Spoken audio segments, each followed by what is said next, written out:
Let us start.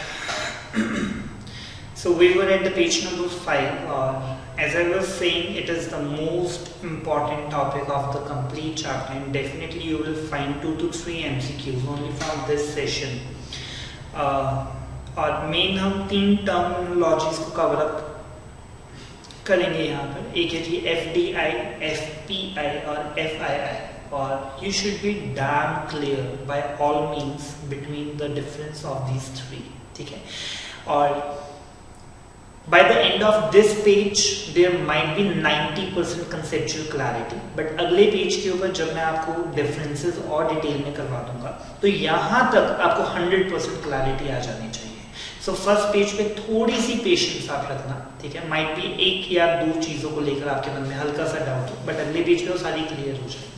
So I will be taking up the queries or any doubts at the end of page number 6.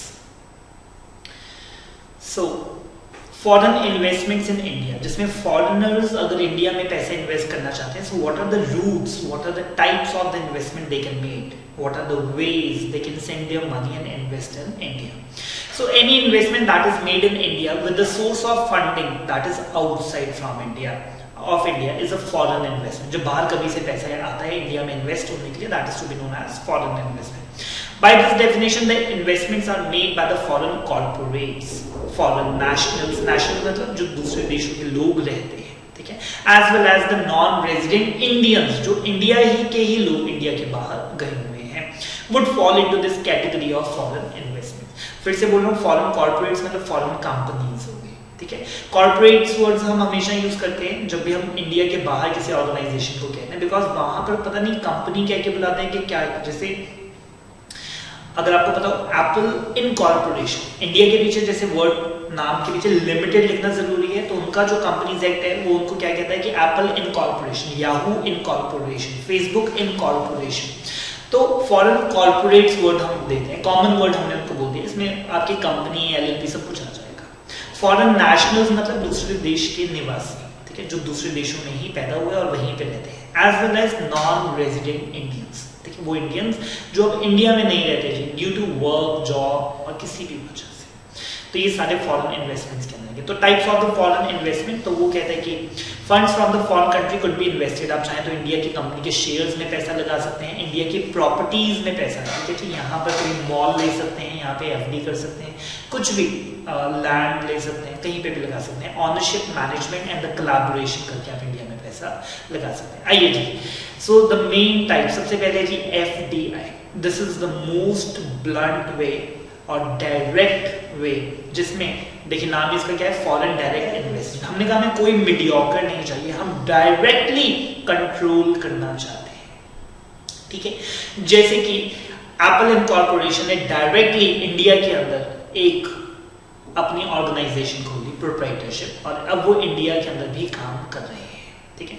Second is foreign portfolio investment, जिसमें आप India की किसी company में shares खरीद लेते हैं, ठीक है. ऊपर तो क्या था, उन्होंने लेट से कोई प्रोप्राइटरशिप ही खोल ली, कोई पार्टनरशिप खोल ली, ठीक है. लेट से I am a very wealthy person, ठीक है, और कोका कोला वाले मेरे को कहते हैं कि सर आप इंडिया में हमारी फैक्ट्री खोल लो, ठीक है. 50% मालिका, 50% हम. 2000 करोड़ की इन्वेस्टमेंट, 1000 करोड़ आप लगाओ, 1000 करोड़ हम लगाते हैं. पूरे इंडिया के अंदर आपकी फैक्ट्री से ही कोक बन के जाया करेगी, ठीक है. ये क्या है, FDI है, ठीक है, जिसके अंदर एक पार्टनरशिप की 50% पैसा मेरा, 50% का डायरेक्ट इन्वेस्टमेंट है जी उनकी इंडिया के अंदर.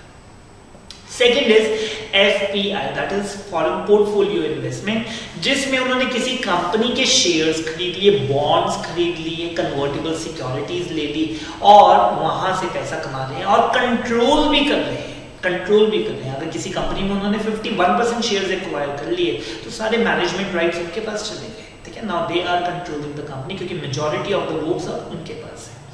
और लास्ट है कि फॉरेन इंस्टीट्यूशनल इन्वेस्टमेंट, ये तो सबसे ज्यादा इनडायरेक्ट है. सबसे पहले ये फॉरेन इंस्टीट्यूशन इन्वेस्टर, वहां का जो मिस्टर जॉन है वो पहले फॉरेन के इंस्टीट्यूशन को पैसा देंगे, ठीक है. और सिर्फ वो नहीं, उनके जैसे 500 लोगों ने और भी पैसा दे रखा है, तो उनके पास एक बड़ा फंड इकट्ठा हो जाएगा. वो फंड फिर वो इंडिया में इन्वेस्ट करेंगे, ठीक है। सो यहाँ पर चेन में एक बंदा और जुड़ गया, that is the foreign institutional investor. तो वहां से फॉरेनर से उसने पैसा इकट्ठा किया और फिर वो पैसा इंडिया के शेयर्स में लगाया और फिर वो पैसा आगे लगा, ठीक है। सो एक एक स्टेप हम दूर होते जा रहे हैं। लेकिन अगर आप कहते हैं कि सर मुझे सिर्फ और सिर्फ प्रॉफिट कमाना है, मुझे कंट्रोल नहीं करना, मेरे को आज एप्पल इनकॉर्पोरेशन, लेट से मैं एप्पल में पैसा लगाना चाहता हूं, मेरे को एप्पल का कंट्रोल नहीं करना, मेरे को तो ये बात पता है कि एप्पल बहुत अच्छा डिविडेंड पे करती है या फिर एप्पल बहुत ज्यादा ऊपर जाएगा जी इसका शेयर, मेरे को कैपिटल गेन हो जाएगा। सो मैं कहां पर आऊंगा? थर्ड कैटेगरी के अंदर। बट अगर आप कहते हैं कि सर मेरे को तो कंट्रोल लेना बहुत जरूरी है, जब मैं इतने करोड़ रुपया लगा रहा हूं तो मेरे पास ऑनरशिप आनी चाहिए 30% की, 60% की, 90% की, मतलब एफडी। और ये दोनों का हाइब्रिड है कि अगर आप थोड़ा इनडायरेक्टली पैसा भी कमाना चाहते हैं और थोड़ा कंट्रोल भी रखना चाहते हैं तो आप एफपीआई में आ सकते हैं। ये दोनों का मिक्सचर है। अब ध्यान से पढ़ेंगे कि ओरली मैंने आपको एक बार समझा दिया है। FDI is an investment made by a company और the individual who is an entity in one country. One country के ऊपर लिख लीजिए foreign country, in the form of controlling ownership in the business interest। ठीक है, यहां पे one country का मतलब फॉरेन कंट्री है, इंडिया की बात नहीं हो रही, किसी और देश के कंपनी या किसी और देश के इंडिविजुअल की बात हो रही है। इन द फॉर्म ऑफ, मैंने आपको बोला ना, अगर आपको कंट्रोल लेकर आना है अपने हाथ में कि सर मेरी भी से होनी चाहिए, मैं चाहूं मैनेजमेंट में मेरा भी एक्टिव पार्टिसिपेशन होनी चाहिए, तो आप एफडीआई के अंदर आएंगे। In the business interest in another country, FDI could be in the form of, या फिर तो आप अपना ही बिजनेस खोल के बैठ जाइए। जैसे मैंने आपको बताया कि एप्पल वाले कहते हैं हमें कुछ नहीं चाहिए जी, हमने खुद ही अपनी यहाँ पे ब्रांच खोली, अपनी सब्सिडरी खोली, 100% शेयर हमारे पास है, किसी से पूछना नहीं, किसी को बताना नहीं, जो हमारा मन होगा हम वो करेंगे, कंट्रोल हमारे पास रहेगा। या फिर आप जॉइंट वेंचर कर सकते हैं जी, यहाँ पर आप किसी के साथ मर्जर कर सकते हैं, आप जॉइंट वेंचर कर सकते हैं। या फिर एक्विजिशन, इंडिया की किसी कंपनी को एक्वायर भी आप कर सकते हैं, ठीक है। जैसे कि मेरे पास में ज्यादा अच्छे एग्जांपल है नहीं, पहले हज होता था, हज को वोडाफोन ने एक्वायर कर लिया, ठीक है। हज याद है, पहले वो पग की एड आती थी, ठीक है, नहीं wherever you go we follow, नहीं याद है, हज नहीं सुना, 7-8 साल पहले हज होता था, तो वो हज बंद हो गया था, उसके बाद वोडाफोन आ गया, ठीक है। सो उन्होंने क्या किया, देखिए वोडाफोन ने क्या सोचा कि हम इंडिया में टेलीकॉम में आना चाहते हैं, बड़ा अच्छा स्कोप है, तो ठीक है। तो उन्होंने कहा कि जी देयर आर 2 वेज, या फिर तो ऑलरेडी किसी कंपनी जो वहां पे एग्जिस्ट करती है उसी को टेक ओवर कर लो। तो हज के पास पहले से 4 करोड़ कस्टमर थे, ठीक है, इतने सारे ऑफिसेस खुले हुए थे, स्टाफ था, टावर्स थे, लाइसेंस थे, गवर्नमेंट की परमिशन थी। अगले कहते हैं कि जी हमारी तो जिंदगी के 5 साल बच जाएंगे, ठीक है। इतना बनाने में ही हमें कितनी मेहनत करनी पड़ती, ठीक है। अब बना बनाया ब्रांड एक्वायर किया, उनको कहा कि जी आप 5000 करोड़ लो और कुछ और काम करो, अब से आपकी ये कंपनी हुई हमारी, ठीक है।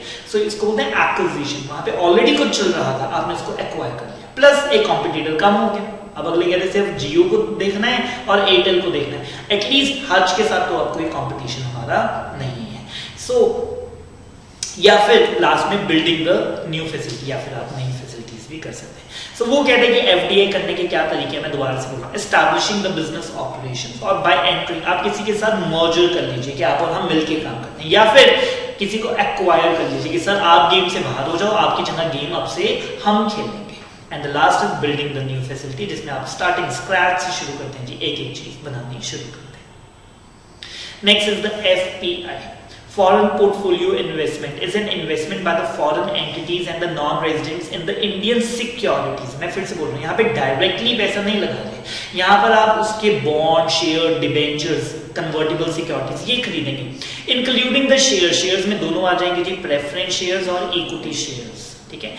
जो आज चैप्टर नंबर 4 की क्लास होगी उसके अंदर मैं आपको types of shares, types of debenture, types of preference shares करवाऊंगा, तो वहां पे बहुत डिटेल में बताऊंगा कि इक्विटी और प्रेफरेंस में क्या फर्क रहता है। Government bonds, government corporate bonds, convertible securities होती हैं जो बाद में कन्वर्ट हो जाती हैं, जैसे कि किसी ने मेरे को दिए कन्वर्टेबल डिबेंचर्स, कन्वर्टिबल डिबेंचर्स की एक एग्जांपल देता हूं, जिसमें कंपनी ने कहा कि सर आप हमारे कन्वर्टिबल डिबेंचर्स ले लीजिए, 5 साल के हैं, 5 साल के लिए हम आपको 10% का ब्याज देंगे, लेकिन 5वें साल के एंड पे हम आपको एक ऑप्शन देंगे, या फिर तो आप अपने 100 रुपए के डिबेंचर के बदले में 100 रुपए वापस ले जाओ, या फिर आप 100 रुपए के डिबेंचर के बदले हमारी कंपनी के 2 इक्विटी शेयर अवेल कर।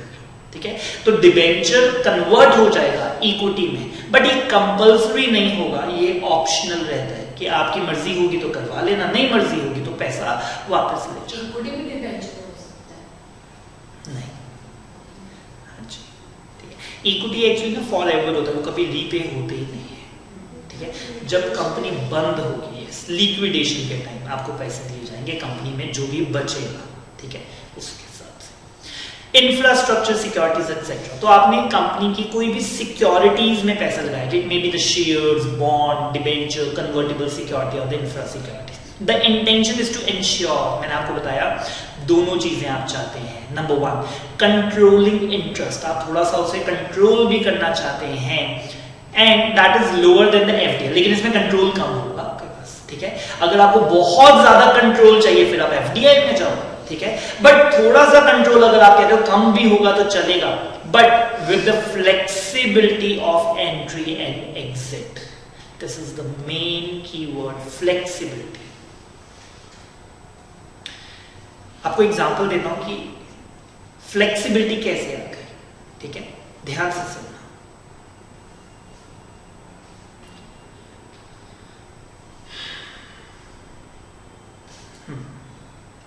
लेट अस से मैंने एक कोचिंग इंस्टीट्यूट खोला, ठीक है, with 2-3 other faculties in a partnership. ठीक है, पार्टनरशिप कहां पर जाएगी? एफडीआई के अंदर। बट पहले पार्टनरशिप को एक्सप्लेन करता हूं। तो लेट अस से टीसीए के नाम से हमने एक बिल्डिंग खरीदी, सभी 5 पार्टनर्स 1-1 करोड़ रुपया लेकर गए। ठीक है, और हमने वो बिल्डिंग खरीदी पार्टनरशिप फॉर्म के नाम से। ठीक है, उसमें सारे assets, debtor, creditor, stock in trade, सब कुछ किसके नाम से? टीसीए फर्म के नाम से। फर्म में हम 5 पार्टनर्स।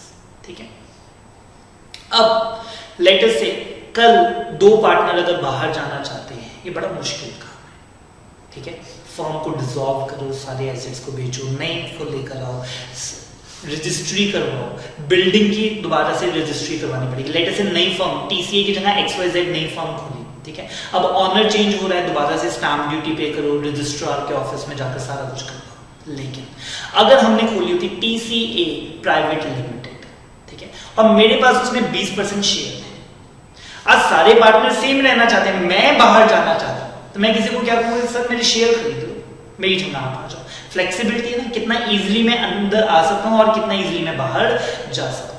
ठीक है, सो वो कहते हैं कि जब आप डायरेक्टली बिजनेस में पैसा नहीं लगाते, बल्कि share, bond, debenture, convertible securities में पैसा लगाते हैं, तो वो कहते हैं कंट्रोल आपके पास रहता है, बट कंपैरेटिवली कम हो जाता है। ठीक है, लेकिन आपकी फ्लेक्सिबिलिटी, आपके लिए अंदर आना और जाना इजी हो जाता है। ठीक है, आप जब मर्जी आ जा सकते हो। आज मैंने 20% बेच दिए, 2 महीने बाद मैं दोबारा खरीदना चाहता हूं, मैं दोबारा खरीद के दोबारा आ जाऊंगा। ठीक है, अगर मेरे पास शेयर है, बट पार्टनरशिप फॉर्म होगी, then it is very cumbersome and the lengthy process. Last is the FII, जिसमें मैंने आपको बताया कि इसमें कंट्रोल नहीं लेना चाहते। यहां पर मेरा मोटिव सिर्फ ये है कि इनकम आनी चाहिए, शेयर से प्रॉफिट होना चाहिए, डिविडेंड आना चाहिए, इंटरेस्ट आना चाहिए।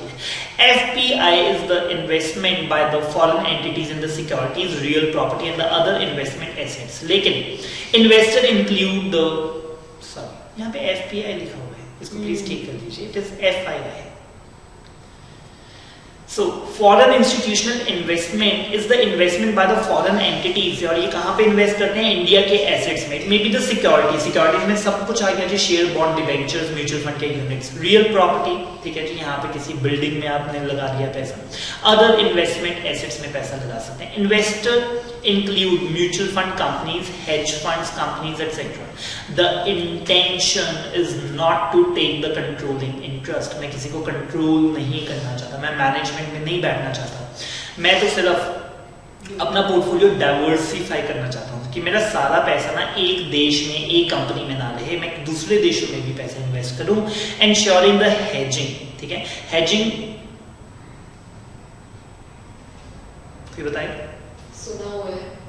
ठीक है, hedging is a process undertaken to mitigate the loss, mitigate the risk of loss. मैं लिख देता हूं यहाँ पे, hedging is a process undertaken to mitigate risk of loss. Example, Modi ji हमारे लिए VVIP पर्सन है, ठीक है, very very important person of our country. तो उनके पास जेड सिक्योरिटी है, ठीक है, आप कहीं पे भी देखते हैं उनके गार्ड्स रहते हैं जी। और जेड सिक्योरिटी ना पहले जो हमारे प्राइम मिनिस्टर चीफ मिनिस्टर थे प्रकाश सिंह बादल, ठीक है, और उनके बेटे सुखबीर सिंह बादल, इनके पास भी जेड सिक्योरिटी थी, ठीक है। तो वो इधर मेन रोड से बहुत बार निकलते थे, ठीक है। तो जब उन्होंने सुबह निकलना होता था तो सुबह ही, जैसे मेरा घर जो है वो मेन रोड के ऊपर है, तो वो पुलिस वाले आके कहते थे कि सर यहाँ पे गाड़ियाँ नहीं पार्क करनी, गाड़ियाँ घर के अंदर कर लो या बैक साइड पे पार्क करो, ठीक है। और कोई भी पर्सन घर से बाहर नहीं आएगा 12 से 1 के बीच में, ठीक है। और जब उनकी गाड़ियाँ निकलती थी तो वो पूरा काफिला होता था, बीच में एम्बुलेंस होती थी, बीच में फायर ब्रिगेड होती थी, बीच में कमांडोज होते थे, बीच में पुलिस वाले होते थे, बीच में आर्मी होती थी, ठीक है। That is a Z security. Okay, हमने मोदी जी को जेड सिक्योरिटी दी, ठीक है। क्यों? We are doing hedging, a process undertaken to mitigate the risk of loss, ठीक है। रिस्क है कि उनको कोई कुछ कर सकता है, उस प्रोसेस को और रिस्क को हम हमेशा मिटिगेट कर सकते हैं, खत्म नहीं कर सकते, इसलिए वर्ड जो यूज करते हैं दैट इज मिटिगेट।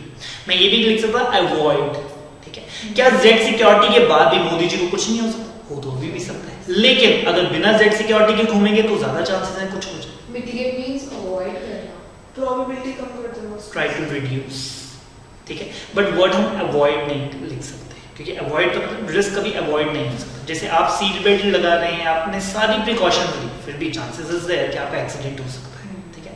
बट अगर आप ये सारे सेफ्टी मेजर्स नहीं लेंगे तो रिस्क ज्यादा है। जैसे दिल्ली के CM हैं केजरीवाल जी, ठीक है, वो पहले ही ऐसे ही पब्लिक में चले जाते थे, ठीक है। तो कभी उनको थप्पड़ पड़ जाता था, कभी कोई इंक फेंक देता था, तो रिस्क ज्यादा है, ठीक है। So why to take that? So hedging is insurance, ठीक है। Hedging is a sort of insurance, ठीक है।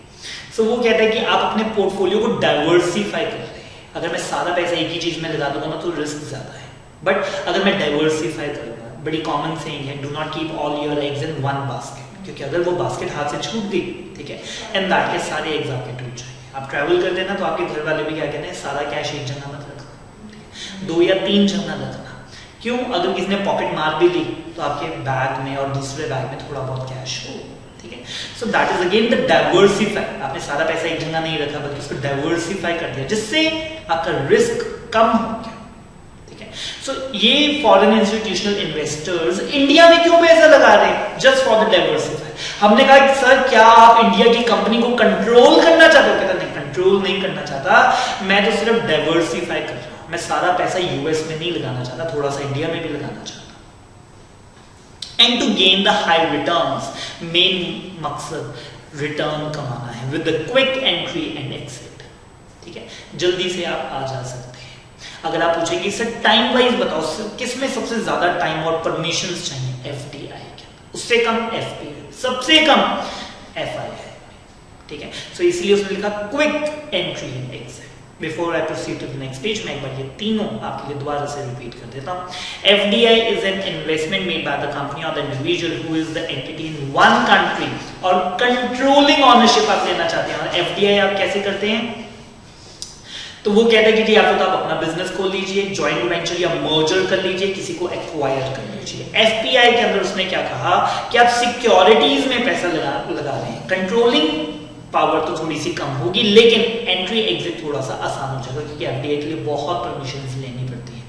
And the last is the FII, जिसके अंदर हमने क्या कहा कि जी ये तो सिर्फ कोई म्यूचुअल फंड कंपनी या हेज फंड है जो कि डाइवर्सिफिकेशन और अच्छी रिटर्न्स कमाने के लिए आए हैं और ये क्विक एंट्री और एग्जिट करना चाहते हैं। अगले पेज पे सबसे पहले हमने कहा कि सर एफडीआई और एफआईआई के अंदर फर्क बताइए। तो मीनिंग तो हमें ऑलरेडी क्लियर है। FDI is when you are situated in a foreign country और इन्वेस्टमेंट आप करते हैं जी दूसरे देश के अंदर, इसको एफडीआई कहा जाता है। FII is a foreign company make the investment into the stock market of a country. Entry and exit FDI में टफ है जी, लेकिन FII के अंदर it is easy। ठीक है, FDI में आप कहेंगे सर टफ क्यों है, तो हमने कहा कि सर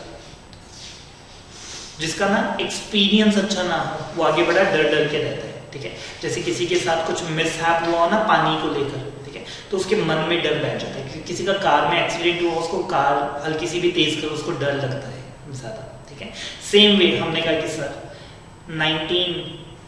1857 के अंदर, ठीक है, इंडिया में एक कंपनी आई थी जी, ईस्ट इंडिया कंपनी, ठीक है, जिसने पूरे देश को गुलाम बनाया।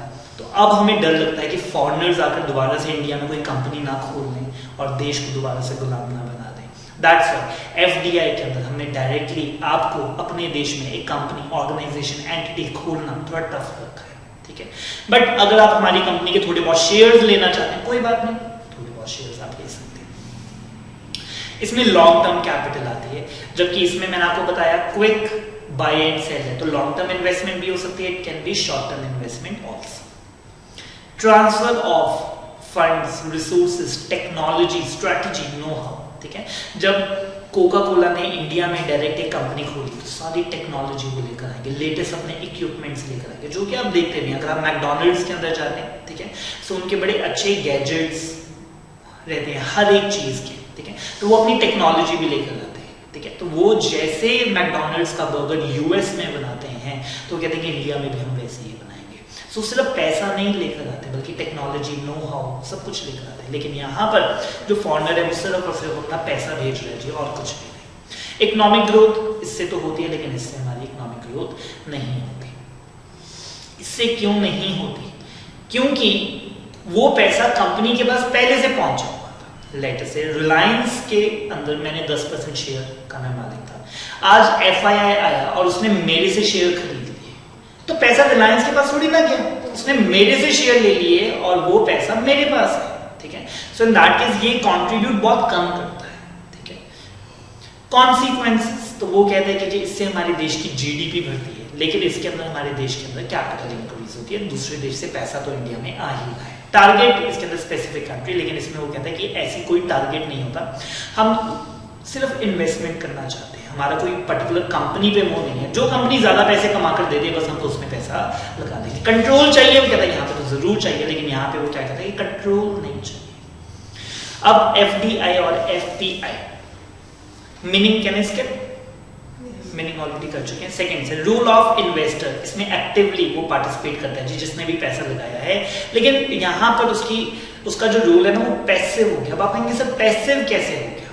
देखिए, आप मेरी कंपनी के शेयर होल्डर है, मैं क्या हर बार शेयर होल्डर से पूछता हूँ? जी नहीं, हर बार तो मैं अपने डायरेक्टर से पूछता हूँ रूटीन के अंदर। ठीक है, सो डायरेक्टर, शेयर होल्डर को तो हम साल में एक बार एजीएम बुला लेंगे, कभी एक्स्ट्राऑर्डिनरी जनरल मीटिंग, कभी 51% शेयर। बिल्कुल बिल्कुल, वो शेयर होल्डर थोड़ी ना मेरी कंपनी को चलाएगा। ठीक है, अनलेस एंड अनटिल वो शेयर होल्डर डायरेक्टर अपॉइंट करेंगे, जैसे कि मुकेश अंबानी रिलायंस इंडस्ट्रीज के सबसे बड़े शेयर होल्डर हैं और उन्होंने डायरेक्टर के तौर पे अपने आप को अपॉइंट किया। ठीक है, लेकिन इन्फोसिस में ऐसा नहीं है। नारायण मूर्ति जो हैं, ठीक है, वो रिटायर हो गए। ठीक है, उन्होंने कहा कि मैंने इन्फोसिस से बहुत पैसा कमाया, ठीक है, but it is time to hand over the company, तो उन्होंने कहा कि जी कोई और चल रहा है।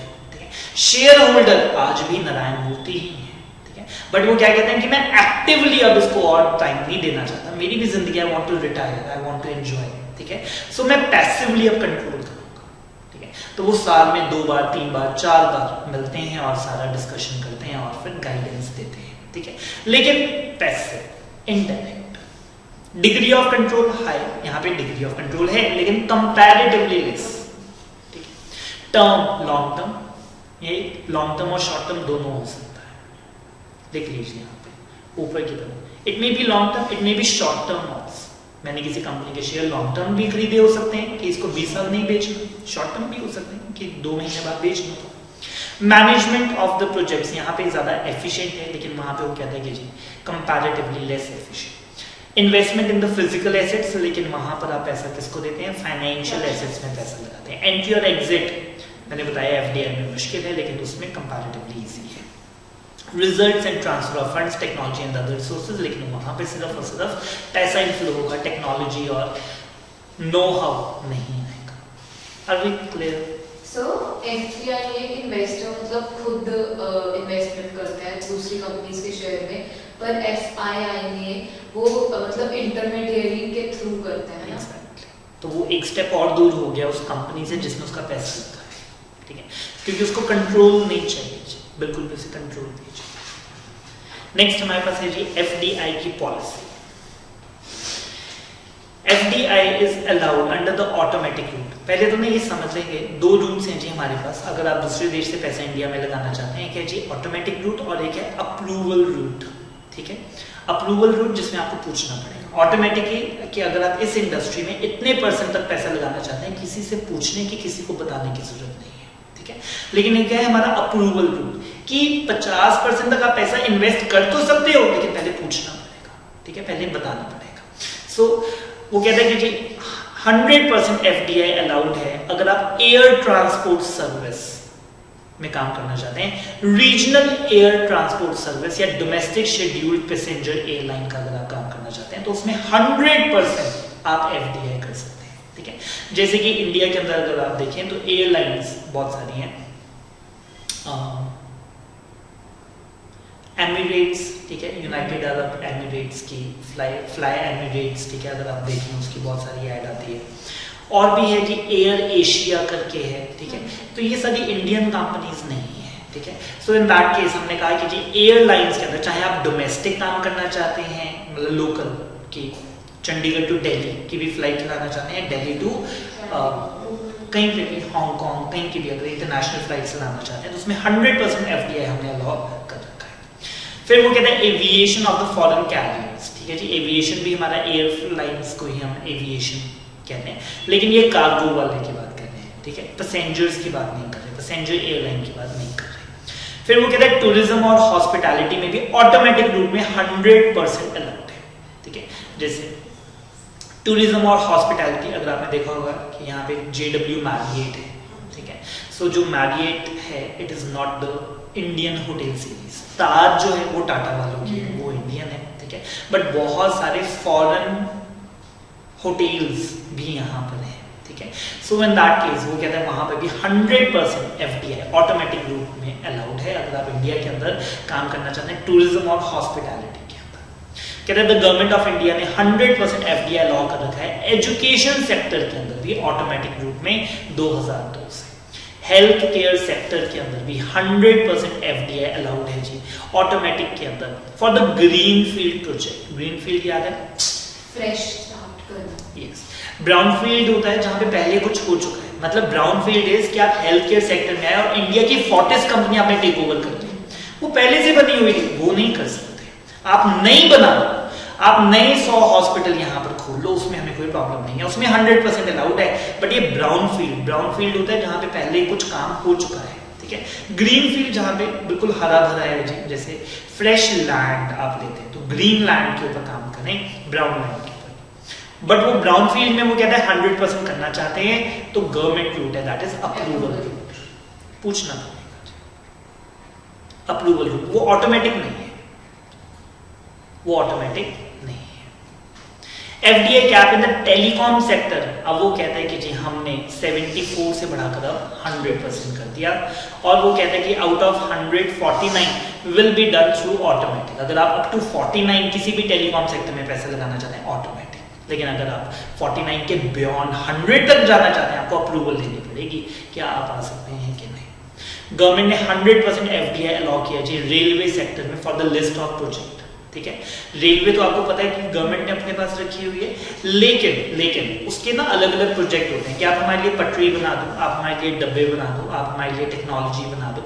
तो वो कहते हैं लिस्ट ऑफ प्रोजेक्ट्स के अंदर हम 100% एफडीआई आपको दे देते हैं। यस, ये ऑटोमेटिक नहीं है। इंश्योरेंस सेक्टर में वो कहता है कि जी हमने 26 से 49 कर दिया है इंश्योरेंस कंपनीज के लिए, और अगर आप इंश्योरेंस इंटरमीडिएरी बनना चाहते हैं फिर 100% अलाउड है। That is not so relevant अगर आप इंटरमीडिएरी बनना चाहते हैं। इंश्योरेंस कंपनी, बहुत सारी कंपनीज हैं, जैसे मैंने अभी पास्ट मंथ में ही अपने कार की इंश्योरेंस करवाई, तो मैंने उससे पूछा कौन सी कंपनी, वो कहते कि इफ्को टोक्यो, ठीक है, टोयोटा की कंपनी, जापान की कंपनी से ही इंश्योरेंस होगी, ठीक है।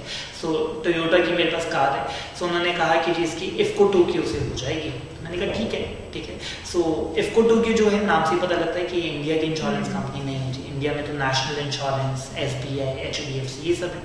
तो इन दैट केस वो कहते हैं कि जी 26 से 49% हमने अलाउ कर दिया कि इंश्योरेंस कंपनी 49% तक FDI कर सकते हैं, उसके बाद